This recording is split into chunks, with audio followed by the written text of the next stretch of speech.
এক রাজ্যের এক সাধারণ গরিব মেয়ে, নাম তার কুমারী। সে সুন্দরী হলেও ভাগ্যের দিক দিয়ে ছিল বড্ড বঞ্চিত। গ্রামের লোকেরা তাকে অবহেলা করত, কারণ সে দরিদ্র।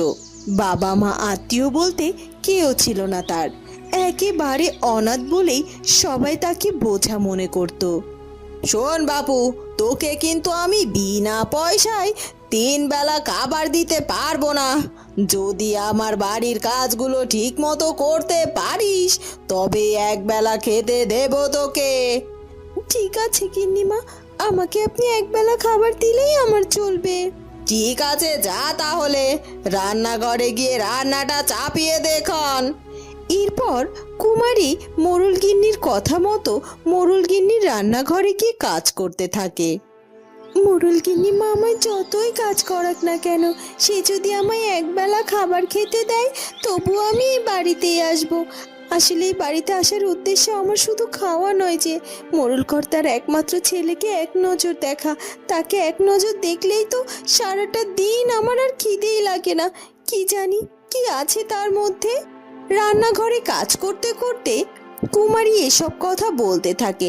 ঠিক তখনই মোরলের ছেলেটি রান্নাঘরে প্রবেশ করে। মা, আরে ও মা, রান্না হলো নাকি? আমার তো খিদে পেয়েছে। ছোট কর্তা, মানে হ্যাঁ, রান্না প্রায় হয়ে এলো। আপনি একটু খাবার ঘরে গিয়ে বসুন, আমি এক্ষুনি আপনার খাবার বেড়ে দিচ্ছি। ঠিক আছে ঠিক আছে, দেরি করিস না যেন। খাওয়া শেষে আমায় আবার গুরুত্বপূর্ণ একটা কাজে যেতে হবে। এরপর মোরলের ছেলে রান্নাঘর থেকে বেরিয়ে যায়।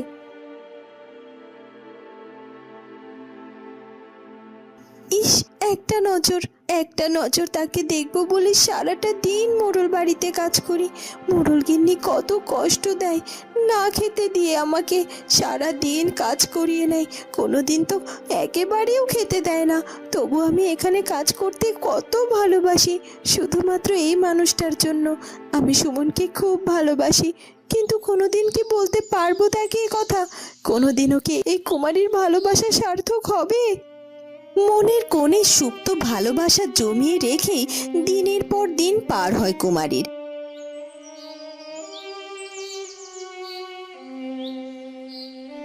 সারা দিন শেষে তার মাথা গোজার ঠাঁই জোটে মোরল বাড়ির বারান্দার এক কোণে। তবুও সে মোরল বাড়িতেই পড়ে থাকে, শুধুমাত্র তার ভালোবাসার মানুষটির জন্য।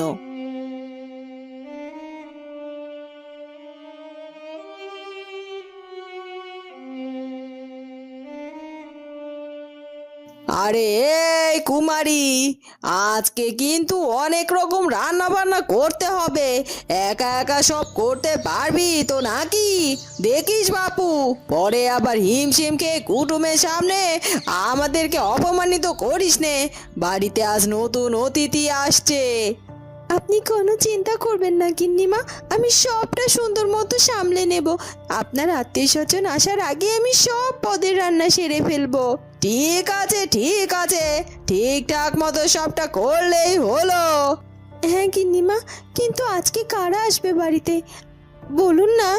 তোরা তো সব শুনে কি কাজ শুনি, তবুও যখন শুনতে চাইছিস শোন। আজকে সুমনের হবু শ্বশুর বাড়ি থেকে কুটুম আসবে। কদিন বাদে আমাদের সুমনের বিয়ে ঠিক করেছি। কি সুন্দর যে তার বউ হচ্ছে সুমনের, সে কি তোকে বলবো। হবু বৌমা আসছে বাড়িতে, এলেই দেখতে পারবি। যা যা, এবার গিয়ে কাজে লেগে পড় তো দেখি। ও মা, তাই ছোট কর্তার বিয়ে ঠিক হয়েছে বুঝি? এ তো বেশ খুশির খবর। আর ছোট কর্তার বউ সুন্দরী হবে না কেন? ছোট কর্তা তো নিজেই কত সুন্দর দেখতে, তার বউকে তো সুন্দর হতেই হবে। ও মা, তোর চোখ দিয়ে আবার জল গড়িয়ে পড়ছে কেন রে? কি হলো কি তোর আবার? না না গিন্নিমা, ওটা কিছু না। হঠাৎ করে চোখটা একটু জ্বালা করে উঠলো, বোধহয় কোনো পোকা টোকা পড়েছে। যাকে, আমার এখন এসব ভাবলে চলবে না। আর তাড়াতাড়ি গিয়ে কাজে লেগে পড়ি, অনেক লোক আসছে বাড়িতে, রান্না তো করতে হবে। এ কথা বলেই কুমারী রান্নাঘরে চলে যায়।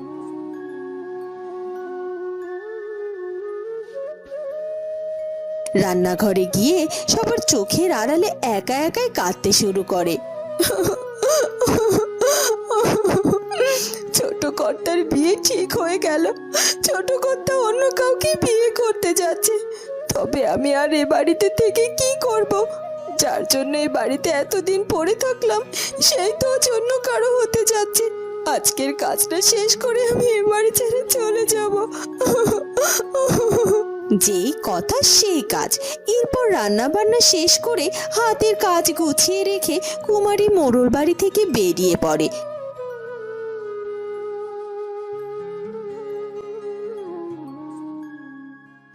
একা একা হাঁটতে হাঁটতে জঙ্গলের গহীনে হারিয়ে যায় সে। ছোট কর্তার বিয়ে হচ্ছে বলে আমি নিজের চোখে তার বিয়ে দেখতে পারবো না বলে বেরিয়ে এলাম মোড়ল বাড়ি থেকে। তবে মোড়ল বাড়ি থেকে যে বেরিয়ে এলাম, এখন আমি কোথায় যাব, কি খাবো আর কোথায় বা থাকবো?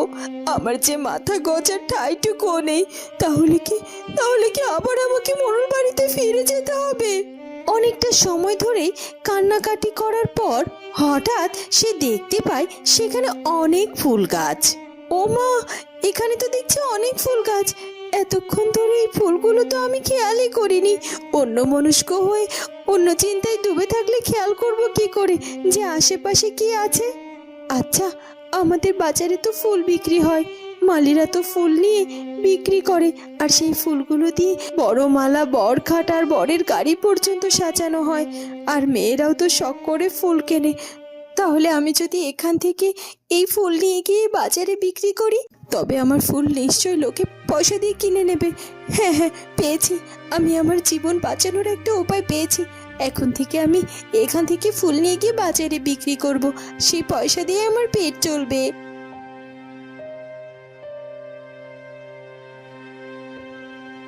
এরপর কুমারী ফুল গাছ থেকে ফুল ছিঁড়তে শুরু করে।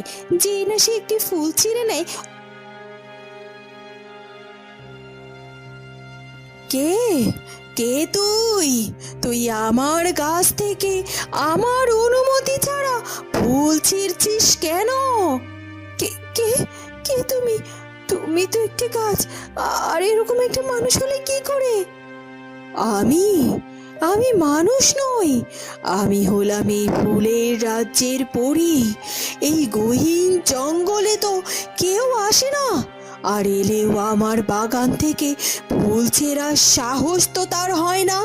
আর তুই এসেই কিনা আমার গাছ থেকে অনুমতি নেওয়া ছাড়াই ফুল ছিঁড়েছিস। এর শাস্তি তোকে পেতেই হবে। তোকে আমি একটি ফুলের মধ্যে বন্দি করে দেব। সারা জীবনের মতো তুই ফুল হয়ে বেঁচে থাকবি, ফুল হয়ে। এ কথা বলেই ফুলপরি কুমারীকে জাদু করে, আর তাকে জাদু করে একটি ফুলে রূপান্তরিত করে ফেলে। ফুল হয়ে ফুলকুমারী আকুতি মিনতি করে ক্ষমা চাইতে থাকে ফুলপরির কাছে। আমায় ক্ষমা করে দাও, আমায় ক্ষমা করে দাও তুমি। আমি সত্যিই জানতাম না যে এই বাগান কোনো ফুলপরির, আর এই বাগানের ফুল ছিঁড়লে শাস্তি পেতে হবে। আর আমি যদি সেটা জানতাম তাহলে কোনোদিনও কখনো এই অন্যায় কাজ করতাম না। দয়া করে আমাকে ক্ষমা করে দাও, ক্ষমা করে দাও আমাকে ফুলপরি।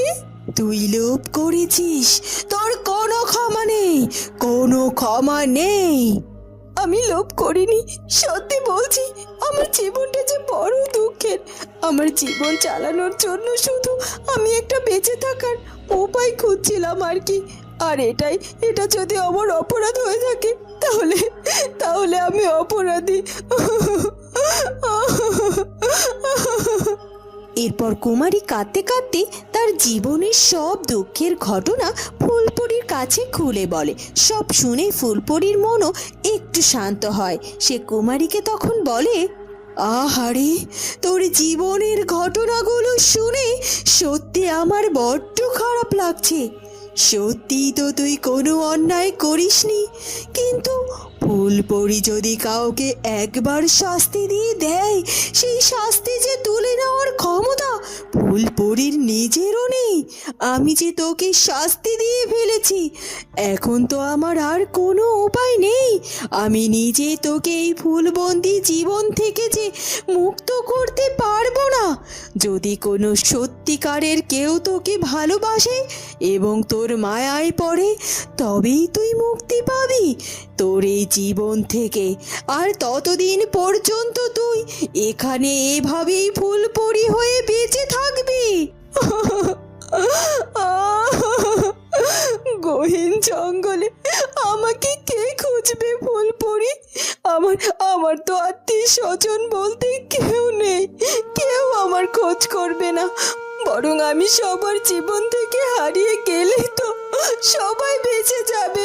তুমি আমায় একটা উপায় দাও অন্তত, যেন যেন আমি আমার চেষ্টায় আমার জীবনকে রক্ষা করতে পারি, রক্ষা করতে পারি। ঠিক আছে, আমি তোকে পরিপূর্ণ মুক্ত করতে না পারলেও কিছুটা তো পারি, আর আমি সেটাই করব। তুমি যত সুন্দর তত ভাগ্যহারা তোমার জীবন। তুমি আজ থেকে ফুল হয়েই যাবে, তবে সূর্য ওঠার সাথে সাথে তোমার শরীর ফুলে তুমি আজ থেকে ফুল হয়েই থাকবে, তবে সূর্য ওঠার সাথে সাথে তোমার শরীর আবার ফুলে পরিণত হবে। আর যখনই সূর্য ডুবে গিয়ে রাত নামবে, তখন তুমি আবার মানুষ হবে।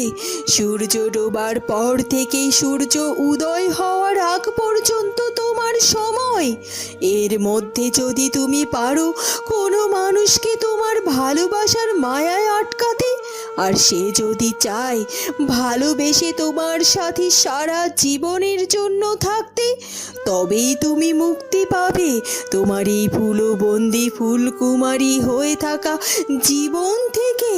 কেউ যদি সত্যিকারের ভালোবাসা দিয়ে এই ফুলকে রক্ষা করে এবং হৃদয়ে স্বীকৃতি দেয়, তবেই অভিশাপ ভাঙবে তোমার জীবনের।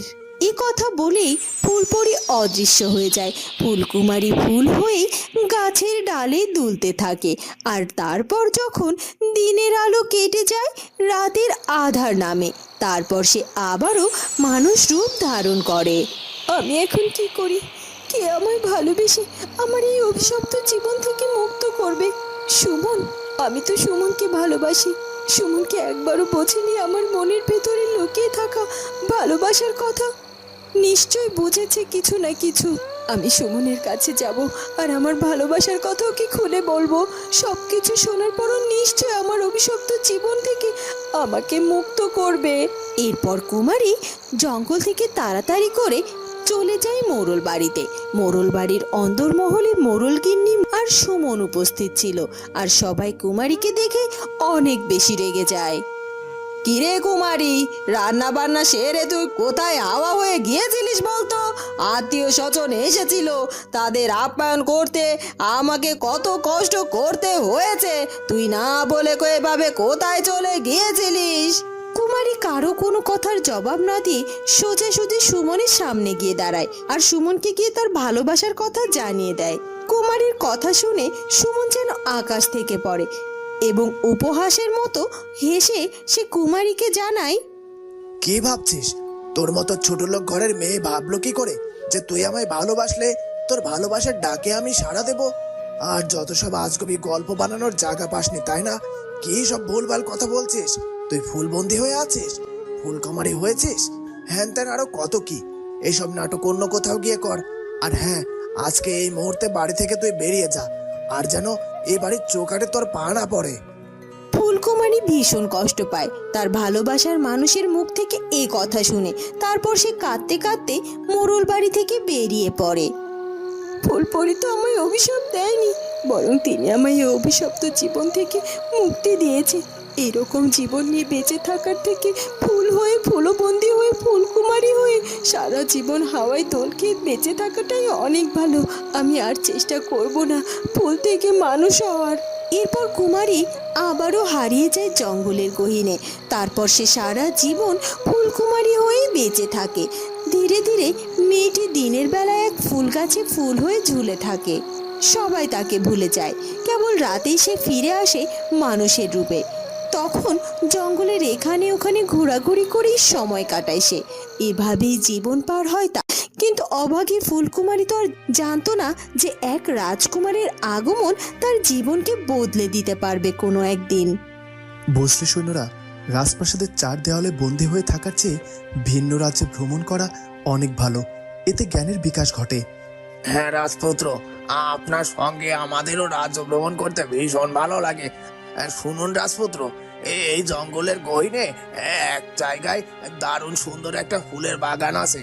মানুষের দ্বারা তৈরি নয় সেই বাগান, আপনা আপনি তৈরি হয়েছে। লোকের মুখে শোনা যায় এটা নাকি ফুলভরির বাগান।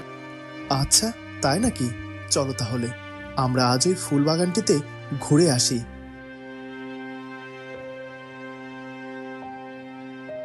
এরপর সেদিন পাশের রাজ্যের রাজকুমার চন্দ্রকুমার জঙ্গলের মধ্যে থাকা ফুলের বাগান ভ্রমণ করতে এসে একটি অদ্ভুত ফুল দেখে মুগ্ধ হয়।